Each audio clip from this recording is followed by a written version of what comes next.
Hi, I'm Sheldon, and I'm a total loser. I don't know what else to call a guy who was rejected by all the girls in his class. Even the biggest nerd with thick glasses and braces laughed when I asked her out. There was clearly something wrong with me. I grew so worried that I decided it was time to go all out. And you definitely won't guess who set it all up and what ended up happening to me. My aunt had some kind of magic. Well, at least that's what she told everyone. That she'd enchanted her husband, and that's why they were still happy even after being together for so long. After so many failed attempts to hit on girls, I came to my aunt and asked for help. She handed me a pill. Just dissolve it in water, give it to the girl you like, and she'll be yours. Bingo! The next day, I decided to act. During the gym class, I sneaked into the girls' locker room. I planned to put the pill into the bottle of my classmate Samantha, but it wasn't as easy to do as I thought. I spent too long fiddling with the lock of Samantha's locker, and eventually heard voices of the girls behind the door. They were coming back from class and could notice me. I looked around, panicking, and saw a water cooler. At that moment, a cool idea came to my mind. I came up to the cooler, turned the bottle upside down, and threw the effervescent tablet inside. Thank you, Aunt. Sooner or later, Samantha would get some water from the water cooler and drink it. And then I would become the boyfriend of the most beautiful girl in school. But things didn't go according to plan at all. The pill worked, but in some strange way. All the girls started acting crazy. They kept staring at me with my friends Alex and Jack. We were the only guys in the class, and usually the girls didn't notice us. Just imagine, they even openly discussed their underwear and all sorts of girly secrets with us right next to them. But now, the three of us became the center of attention. We were followed absolutely everywhere. In classes, in the cafeteria, in the hallway, wherever we want. We were accompanied by a bunch of girls. They looked at us with loving eyes, took photos of us, and then excitedly discussed something. But why had things turned out that way? After all, the pill had been supposed to make the girls fall in love with me and me alone. It was so unfair. I was in a terrible mood. But Jack convinced me to go to a cafe with him after school. He wanted to introduce me to his new girlfriend, Kate. She turned out to be very nice. We started chatting about the Marvel universe, and I even forgot about my problems. But that didn't last long. Our classmates suddenly sat down at the table and continued their morning game. At first, they just stared, but then they lost any shame. The waiter brought Jack and me cups of cappuccino. This is from you, from the girls at the next table. Under the cups were napkins with lipstick on them. Those fools had kissed them and written our names on them. Jack started to make excuses, but Kate didn't want to listen to anything. She got terribly mad, tore those napkins to shreds, and threw them into Jack's glasses. Don't follow me, Jack! His girlfriend left, and a few minutes after that, Jack and I did too. Of course, I wanted attention, but not total control. Our classmates wouldn't leave us alone even after school, and even walked me home that night. I saw their heads sticking out of the bushes while I was opening my door. It became obvious that if things continued that way, I would have to put an end to it all and ask my aunt for help again. At that moment, I didn't know that it would already be too late. The next morning, Jack confessed that it was his last day at our school, the day before Kate had thrown a fit and given him an ultimatum. Either he transferred to her school, or they were done. Jack had chosen Kate. I felt uneasy. After all, I was the only one to blame for what had happened. I waited until the end of classes and finally hurried to my aunt. Maybe she had some other pill that would make the girls leave us alone.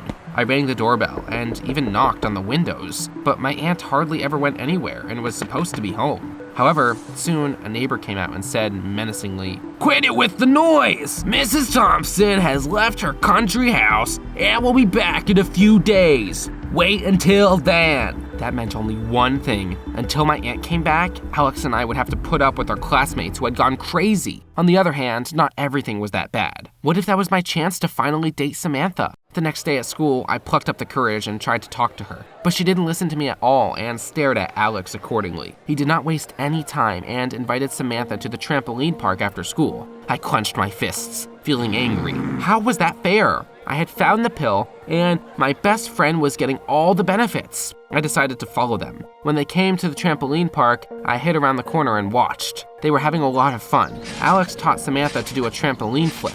She was bouncing and landing quite clumsily. It was so funny that at one point I laughed so loudly I probably would have been caught if something terrible hadn't happened instead. After another disastrous flip, Samantha fell right on top of Alex. Just like in many silly movies girls liked, they kissed. I rushed out of the trampoline park, beside myself with rage. Why had Alex done that? After all, he knew how much I liked Samantha. Well, that's when I decided to act. I waited for Alex near his house and showed him an interesting video. I had filmed it at one of our parents' parties at Alex's house. That day, he had mixed a bunch of cocktails and went to town. He had put on his sister's swimsuit and started to parody her gait. Alex regretted it afterwards, of course, and made me promise to delete the video. I had promised, but it had slipped my mind, and now it came in handy. I'll send this video to everyone if you don't get out of our school and away from Samantha. Alex hadn't expected that. We had a big fight, and he said, "That's it, our friendship is over." Of course it is. You went on a date with my girl. He went home, and so did I. I tossed and turned all night and wondered if I had done the right thing. Well, what would you do in my position? However,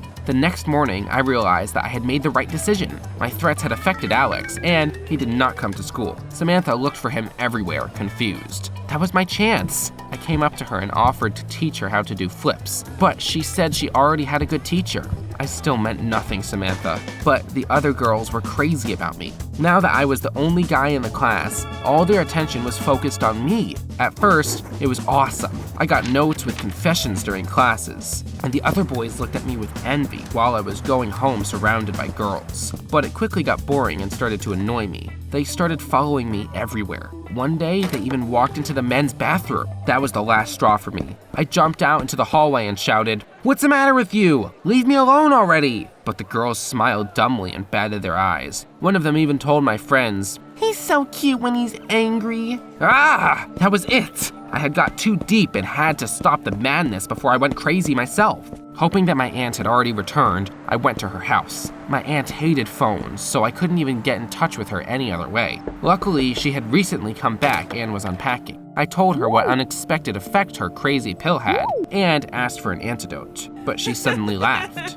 "Did you think I was a real witch? It was just vitamin C. I gave it to you to boost your confidence. Magic isn't real." Great. I had made all the girls fall in love with me using an ordinary vitamin. There was clearly something weird going on, and I absolutely had to get to the bottom of it. At home, I started to develop a plan, but the only thing that came to mind was to use the same methods as my classmates. Stalking. Of course, I chose Samantha as my target, and the very next day, I started following her. Like a real spy, I went after her everywhere, even to the girls' bathroom. That's where I overheard her talking to her friends, and which everything finally started to make sense. I locked myself in a stall while Samantha was putting on makeup with the other girls in front of a large mirror. Once she had her lipstick on, she said, "Well, that's it. Only one left. Don't you feel sorry for him?" Not at all. He shouldn't have put anything in our water. Guys, don't repeat my mistakes, and don't try to trick girls. You're going to lose that war. To reach their goals, they can pretend and act like no one else.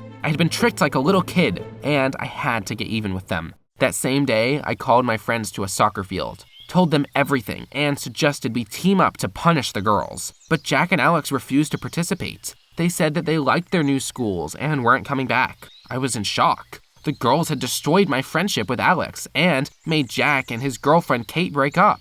Alex and Jack were so whipped, they were ready to just forget about everything that had happened. But I wasn't going to give up and decided to defeat all those girls myself. I started the very next day. In the morning, I ate garlic tears to scare the girls away with the terrible smell coming from my mouth. But my sacrifices were in vain. They didn't care. They were still following me everywhere. I decided to go further. In the evening, I put on a bunch of warm clothes to get sweaty and ran on a treadmill for several hours. After that, I put my clothes in a bag. And the next morning, I put them in the girls' lockers. They stank like hell. I was sure everyone would want to stay away from me after that. But the girls won once again. They sprayed their perfumes all over school, and the unpleasant smell almost disappeared. One of them even came up to me with an unusual offer. "The girls and I have packed your stuff.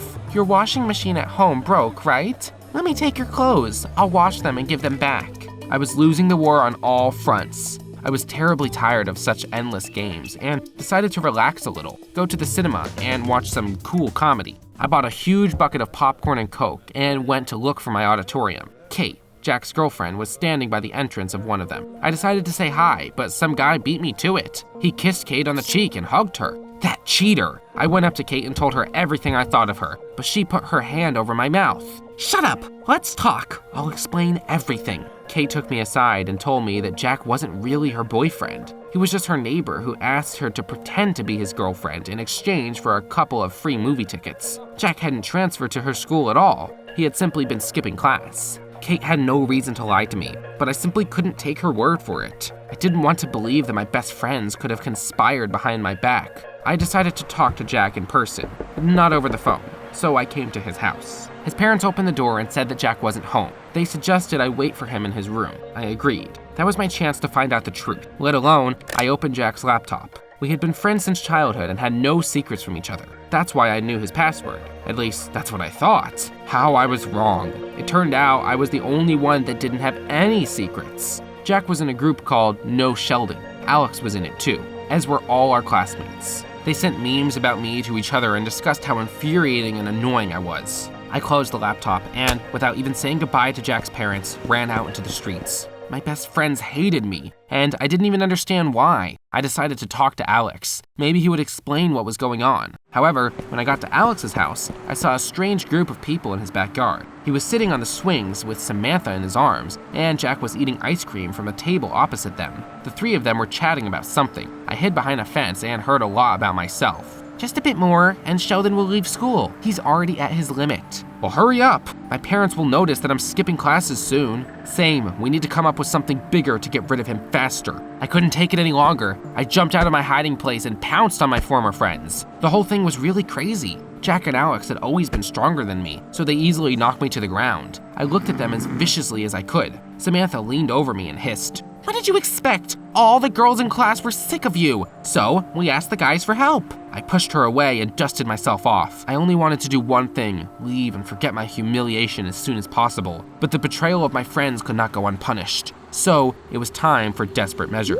Do you remember that pill I threw into the water? It wasn't an ordinary pill. Everyone who drank that would fall in love with me in exactly 1 month. So good luck, Samantha, and keep in mind, you're not my type. Samantha and Alex sat there with their mouths wide open. I didn't know if they believed me or not, but when I turned around, they were arguing about something and gesticulating nervously. After everything that had happened, I couldn't study with them anymore. So that evening, I asked my parents to find another school for me. A week later, I was already sitting in a new class. There were 4 girls in it. I was determined to not hit on any of them. After all, as history has shown, not everybody likes attention. How many girls are there in your class? Tell us in the comments down below.